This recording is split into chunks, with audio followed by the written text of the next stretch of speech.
จ้าជំរាបសួរថ្ងៃនេះមកធ្វើម្ហូបតាមចិនឥណ្ឌាឃើញពួកឥណ្ឌាហ្នឹងក៏ធ្វើម្ហូបនឹងយូរហើយតែអត់ដឹងពីរបៀបធ្វើឥឡូវដឹងហើយមកធ្វើគឺការីពងបងប្អូនអញ្ចឹងម្ហូបនេះបងប្អូនអាចប្រើខ្ទិះក៏បានអត់ក៏បានដែរណាដោយសារតែខ្ញុំ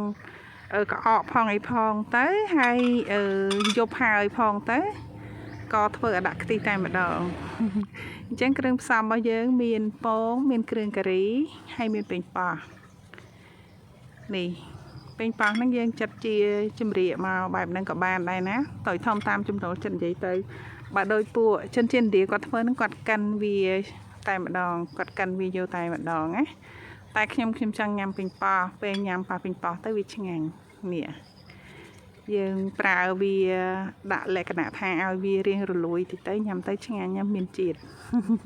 ហើយចំណាយអត់អស់ច្រើនហើយលឿនទៀតអញ្ចឹងខ្ទឹមក្រហមយើងប្រើរៀងច្រើនតិចមកខ្ទឹមសមិនសូវជាបដោតអីប្រហែលទេដាក់តាមធម្មតាមកហើយដើម្បីវាងាយស្រួលនៅក្នុងការយកទៅបុកយកទៅកិនហ្នឹងខ្ញុំហាន់វាជ្រៀកវាហើយចឹងមកណាថ្ងៃហ្នឹងធ្វើការងារខាងចំការដដែលនឹងឯងតាថាំង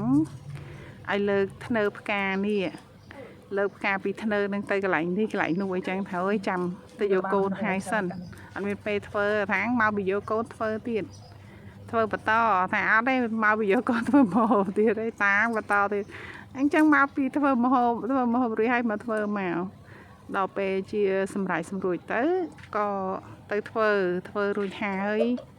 បានទៅយកកូនបានមកធ្វើម្ហូបហ្នឹងអញ្ចឹងធ្វើម្ហូបយប់ដដែលនេះដាក់វាកាន់មកណាកាប់បាត់យើងបុកឈ្ងុយជាងតែដល់ពេលយើងមិនតាន់ពេលអញ្ចឹងទៅយើងកាន់បានលឿននេះដាក់មករួចរាល់ហើយចង់បានល្អិតឬក៏មិនល្អិតតាមចំណូលចិត្តណាអញ្ចឹងគ្រឿងការីខ្ញុំប្រើម្ទេសក្រៀមម្ទេសផ្លាប់ធំហ្នឹងណាខ្ញុំឆ្អើរឬខ្ញុំយកវាទៅកិនទុកទៅហ្នឹងហើយគ្រឿងការីផ្សេងទៀតហ្នឹងខ្ញុំកាន់វាទុកឲ្យហើយពេលធ្វើវាស្រួលនិយាយទៅគឺលេងហើយយកវាទៅកាន់ទុកឲ្យហើយពេលធ្វើវាលឿនចឹងហើយយើងចាក់ប្រេងចូលមកដាក់គ្រឿងការីដែលយើងបុកនឹងចូលទៅហើយនឹងកាពិប៉ុនមេដៃផងដែរបើបងប្អូនអត់ចូលចិត្តក្លិនកាពិទេបន្ថយជាងហ្នឹងទៅណាហើយបើចង់បានក្លិនខ្លាំងជាងហ្នឹងបន្ថែមទៅនេះ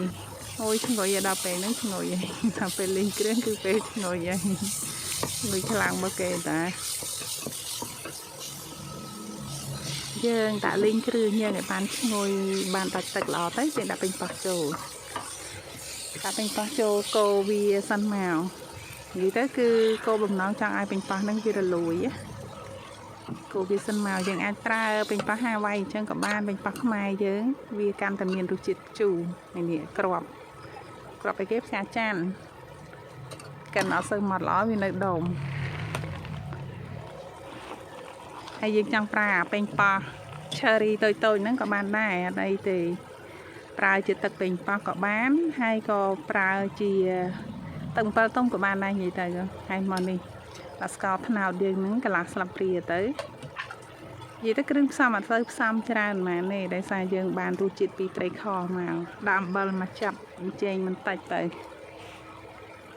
ហើយកូរវាដាក់រំងាស់ឲ្យផុយទៅក្របក៏ក្របទៅណាឲ្យពេញប៉ោះយើងនឹងវារៀងទន់ទៅតែបើបងប្អូនអត់ចូលចិត្តទន់ទេដាក់វារឹងដុំក៏បានដែរតាមចំណូលចិត្តប៉ុន្តែរសជាតិប្លែកឆ្ងាញ់សម្រាប់ខ្ញុំចូលចិត្តណាកាលពីក្មេងអត់ចូលចិត្តទេការីតែឥឡូវចូលចិត្តណាស់នេះយើងដាក់ត្រីខយើងនឹងចូលទៅចំនួន1កំប៉ុងទៅហើយខ្ញុំហ្នឹងញិចសាច់ត្រីខនៅឲ្យបែកទៀតខ្ញុំចូលចិត្តអញ្ចឹងណាអញ្ចឹងគេញិចឲ្យបែកទៅទៀតទៅហើយចាក់ទឹកលាងកំប៉ុងត្រីខចូលទឹកលាងកំប៉ុងអីគេគ្រឿងកាន់អីហ្នឹងគឺថាអត់ចោលទេចាក់ទាំងអស់ហ្នឹងកូរវាមកញិចត្រីខឲ្យបែកមកនិយាយទៅម្ហូបនេះធ្វើតែមួយផ្លែទេរួចហើយគ្មានរងាស់គ្មានអីយូរទេគ្រាន់តែដាក់ពេញប៉ោះហ្នឹងឯងរៀងតុនរៀងផុយប្រើពេលមួយទុះប៉ុណ្្នឹងឯងអត់យូរទេលឿនតាន់ចិត្តអូយពូទីន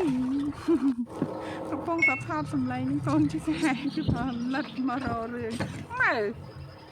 នេះដាក់អញ្ចឹងមកចុងបញ្ចប់គឺដាក់ពងចូលពងនេះណា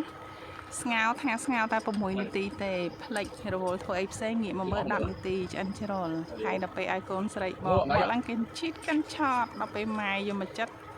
ក្បិតប្រឡាក់ល្មៀតទៅឡើងលឿងបត្រាយពងហ្នឹងការប៉ាត់គេធ្វើគឺគេដាក់ពងទាំងមូលទេហើយរងាស់បន្តិចទៅតែដល់ពេលខ្ញុំចង់ឲ្យវាឆាប់